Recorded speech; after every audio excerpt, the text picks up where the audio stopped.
One of the things I didn't expect was Candace to be sitting right in front of me, because Candace, tonight I am making a pastoral appeal from my heart to this group concerning what we sometimes call the business team. I've waited a long time to do it. I've watched and learned, and I'm going to make an appeal so you'll understand when I get to the end of why I'm doing this. And it's one thing I'm doing because it's the right thing to do, but you need to be informed of what I know so that you can join me in what I want to do on Sunday. All right? So we have a group, that we refer to, and they refer to as the business team, but we only do that to keep track of who's who. But they've actually been a part of World Revival Church, and I'm glad I have Candace to make. I was trying to remember numbers. I know that Paul and Morgan have been 5, 6, 10 years, okay? And you've? Since October 07. So, that's a long time. That's longer than some of you have been coming. And in the meantime, they developed, as you know, this team that's their own. It is their own group too, but they've always been part of World Revival Church, and they've had their group part of World Revival Church for a long time. And then as the years went on, they started meeting, and we started meeting in Paul's basement and different meetings, and James met, etc. And then time progressed, and we got them a place to meet, a building, two buildings, one their own, then we moved to a theater, and what was called the business team then had a 1 o'clock service, which some of you know about, and some of us would come here and then go there, and then worship team would go and set up. And it was kind of rigorous for us because we were trying to do INT there, we were trying to get the sound system up and all the musicians there, but we didn't care. And those were great services. In fact, in some ways, there were some better services than we've had here over the last few years. But there's a reason for that. You would do the same thing if the only people that showed up were people who were exactly like you, all focused on the same thing in a smaller place that everybody knew each other, except a few. And then it's about 2 years ago, I felt it was good for them, but we needed them here. That's how I approached them. We need you here. We need you to be a part of this. And the underlying truth of it is, I knew it would stretch them, because it's no longer just people just like you that everybody knows. Now you got to deal with people who aren't like you, or there are a lot of different ages, backgrounds, and now you got to realize what a church is and what it's like to be pastor of multiple different people and different desires and things like that. So it's been a stretch for them, I think. They've had ups and downs spiritually because it's not as easy, but it's still I felt the right thing to do. And their group, and Paul and Morgan and their group and their leadership agreed that they would come, okay? So I wanted you all to know that they came at my invitation. We could have left them where they were, but I wanted them here. I wanted them here at 10 o'clock with the rest of us, okay? So I think that's kind of important to know, all right? So that's been the 2 years of that. And as the 2 years have gone by, I have felt at times there's been some misunderstanding, and I want to explain it to you and help you understand what's really going on, and so we can smooth this out and make it something powerful. Occasionally, I don't hear it, but I just think, like Jesus knowing their thoughts type thing, that there's some misunderstanding. I would notice that they would come on Sunday morning, and I made some of them prayer warriors or whatever, and, nobody said anything to me about it, but I'd see some people like, oh, how come they get to be prayer warriors? They weren't here on Wednesday night. They don't come on Friday nights. And whether we like it or not, I think somebody has had to say that, because it wouldn't have gotten my ear if somebody hadn't said it. It crossed through the airways and got caught in my ear. And so what? Okay. And then they bring their kids on Sunday morning, put them in INT. Then they come here, but they don't work INT because I don't want them to work INT. You know why? Because it's the only service we get them. And if they're over there, they miss the whole service, every service. Okay, so if you didn't ever think that, good for you. But in case anybody did cross that line, I want to clear that up, okay? Because that was me making them prayer warriors. That was me inviting them here. And when I invited them here, well, years ago too, I knew what they did. I know what they do, and I knew their schedule, and I knew we agreed that we're not going to see many of them. We see some. Candace is here. We see others, and when they're not doing stuff, if they want to come, they can come. But generally, I knew the relationship is this is going to be a Sunday morning relationship. But I had to adjust when we came to Kansas City anyway, because it was a few years we're here, and we had people from Kansas City. The only time they came was Sunday morning. And at first, I didn't understand that. Why wouldn't you want to be here all the time? But that was it. No matter what you said, they only came Sunday morning. That was church. Well, what do you do with somebody like that? You either got to accept them and love them where they are and accept what they are, or they're going to go somewhere else. So you have to decide, do you want them as they are, or would you rather them go somewhere else? And so I often use this example that sometimes people, they get in a relationship and one of them moves out for God, like they're married or something, and they're both kind of just worldly or whatever. And then one of them really moves out for God and gets saved and filled with the Holy Spirit and comes back to the other one, starts pressuring them to come to church, and that other partner doesn't always want to come to church. And I've had it said to him more than one time, this is not right for you to do this to me because you knew what I was when you married me. Now you've changed, and now you expect me to change. And that, bang. Well, I knew what they were when I married them. Okay? I knew it was going to be a Sunday morning thing mostly. Okay? So, but I was okay with that because I came to the decision I would rather have them in my life than not have them in my life. I don't want them to go somewhere else. I don't want them to find another place. And the unique thing about it is, as we have discussed at other times, is other groups similar to theirs have tried in the United States to connect with a church and a pastor. At least that's what I've been told. And they've tried to be their group and fit in with a congregation, and it's not worked anywhere that I know of in the United States. It's failed everywhere, every time. And here we have an ongoing good relationship that's workable. It's workable. We can work this out workable, right? And so we should be pleased with that. I started to say proud, but you got to be careful using the word proud in church, because people will run with it, and they already have a problem with it. So, but we should be pleased with that we've been able to make this relationship work, and I want to continue to make it work. So to make it even easier on you, I wanted to explain what's really going on, okay? You know the scriptures, there's many of them that say there are many gifts. Like most of them in 1 Corinthians chapter 12 are more in the spiritual realm, like knowledge and wisdom and prophecy and that. But the point being is there's multiple gifts, but one spirit. Everybody's of the same spirit, but you're not going to see everybody doing the same thing. In Romans 12, it's different kind of gifts, like it might be hospitality or giving or whatever, serving or whatever. And it says, but all of them are important. But and needed, but they're not all the same thing at the same time. And if you've been around religion much, you know that religion tries to uniform everybody to where they're all the same, doing the same. And you know why? People feel safe that way. If everybody wears the same clothes and dresses the same and talks the same and has those same rules to live by, then everybody feels safe in that. But that's not Jesus, because Jesus comes to include the whole world, and not the whole world is not the same. So we have uniformity and diversity, right? We're unity and diversity. And letting that diversity is the hardest thing Christians have to do.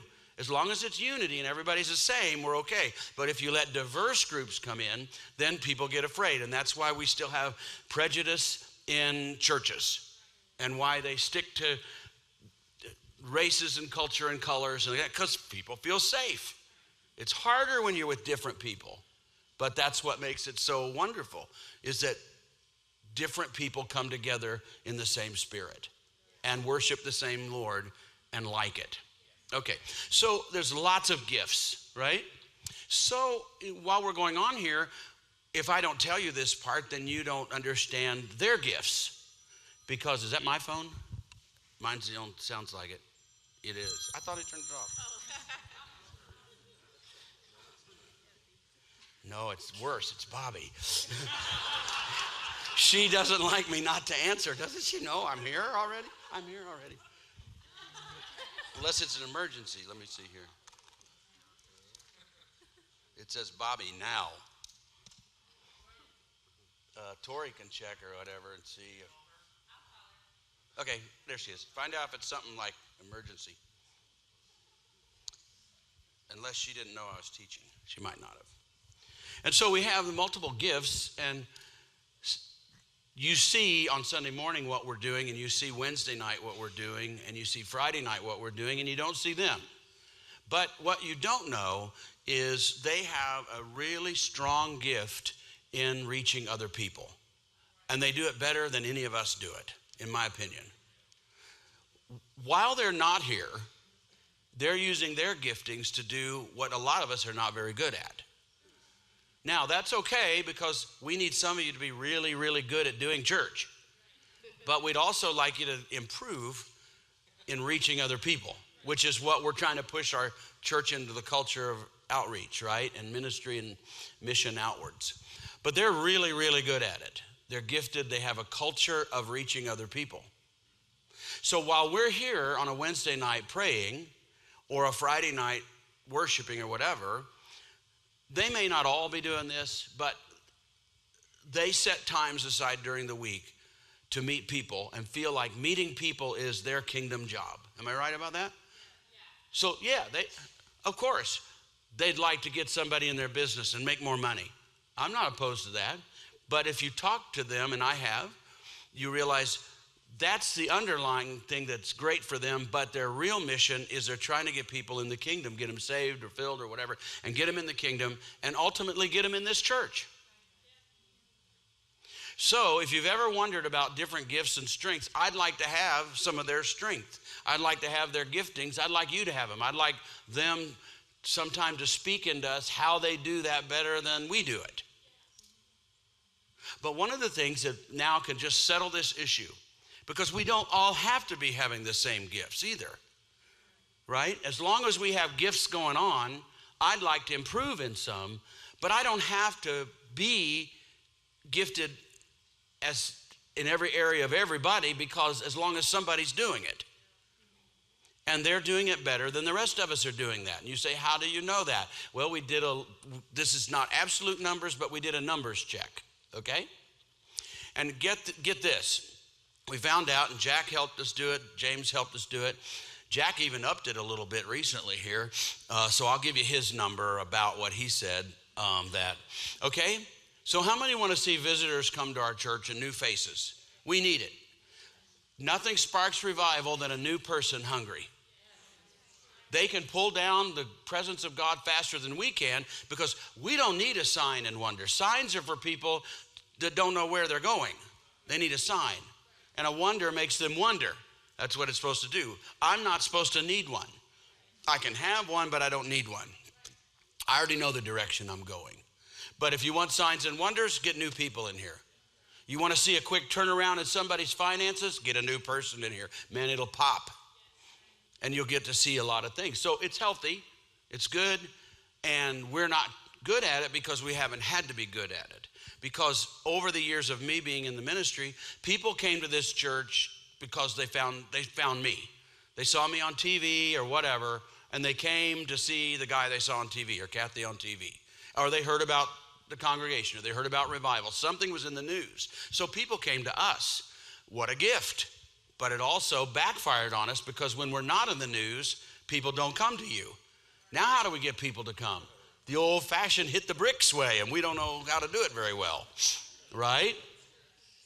Like the old vacuum cleaner salesman trying to sell that Kirby or whatever it is. You're not getting any sales because you've already sold it to your relatives, and that's the only people that would buy it. Or Electrolux, that's even more. Is that more expensive than Kirby? I don't know. Okay, so we need to get better at this. But one of the things I learned about them is they're really good at this, and so we did some checking. And we want new people to come. I'm encouraging you to bring new people. But we did some checking, and here's what we found out. And I don't know whether to use 70 or 75, but what number would you choose, Jack? 75. That's what I have in my paper here, too. We did some checking, and 75% of all the visitors that come to World Revival Church come with that business team. 75% of them. They deserve better than questions. We need to let them be gifted in how they're gifted and open our arms and do this. Let them say to us, make room for us in your hearts. They've wronged no one. They've not corrupted anyone, and they haven't exploited anyone. It's just a little different.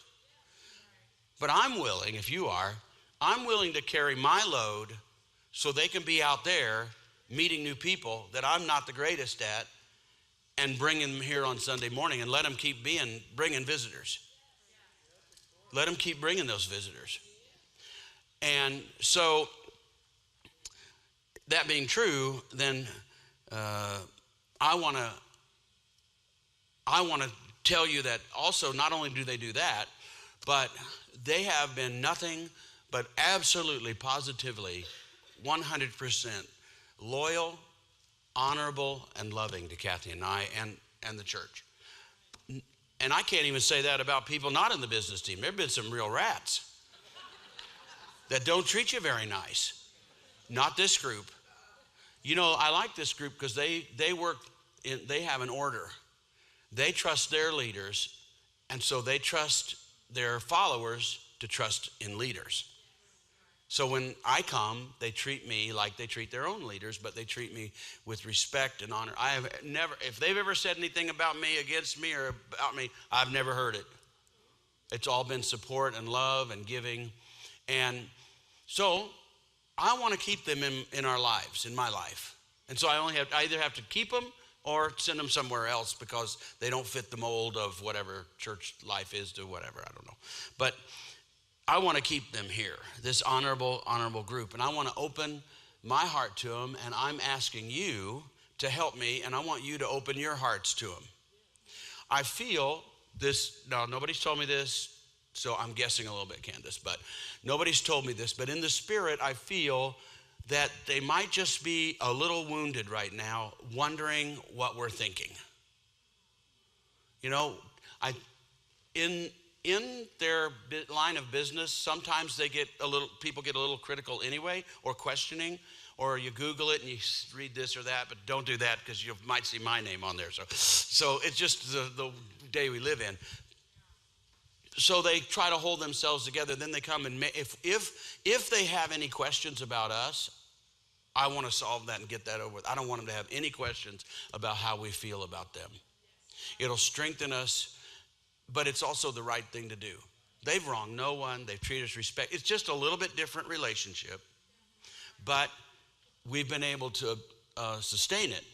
But I want to remove all of the questions because if you really balance it out, everybody's kind of carrying their own load. It's just a little different for some, and they're better at some things than some of us are better at. But we need to be here on Wednesday night. We need to have prayer. Some of you are great at being here. You're faithful to come and pray. We need that. It wouldn't be the same if people weren't praying. But we wouldn't be the same if there weren't people out there trying to find new people to bring to us too.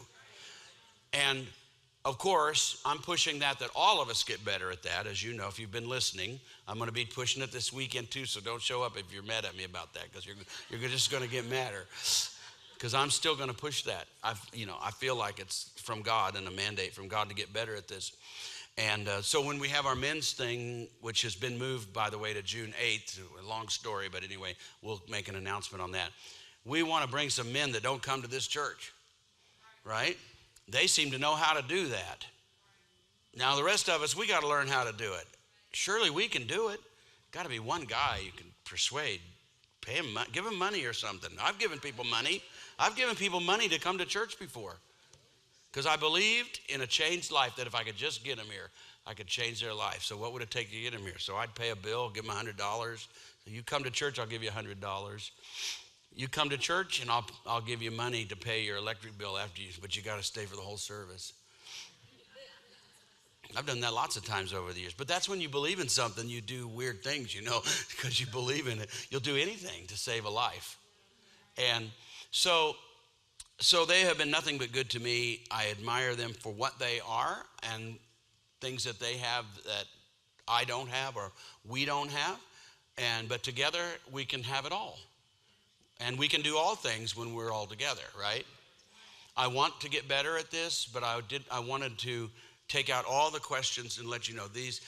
You just see them in church and you don't realize how honorable they've been. You just see them in church, you don't know if they're givers. You just see them in church, you don't know what they're doing the rest of the week to at least try to add to the kingdom of God. And in the meantime, they're actually adding to us too.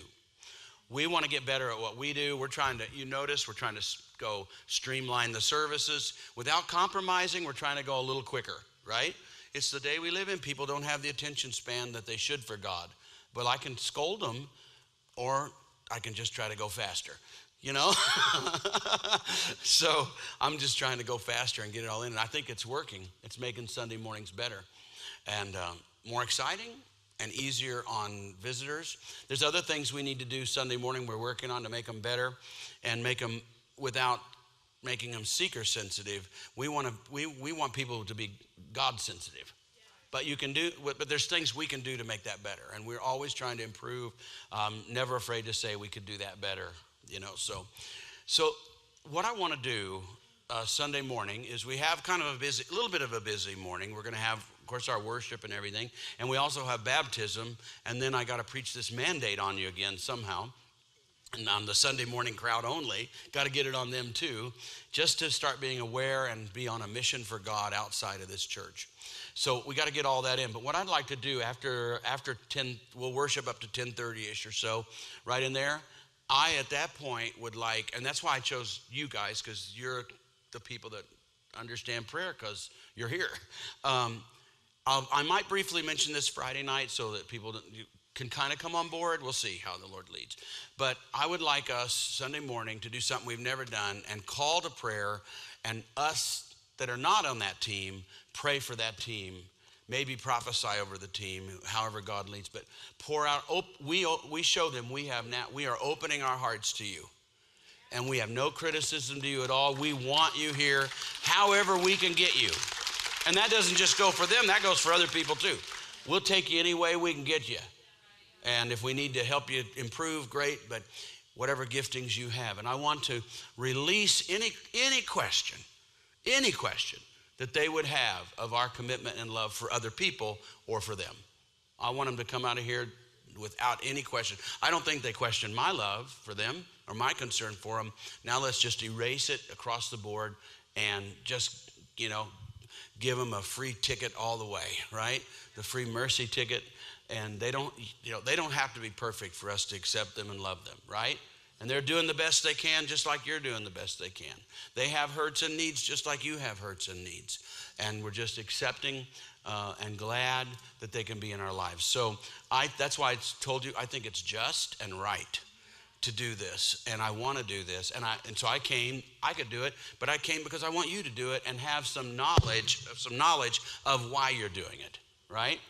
They've been trying to work hard for us in their own way. And I want to love them, pray for them, and give them that highway of grace and mercy and let them know that we have opened our hearts and accept them just the way they are.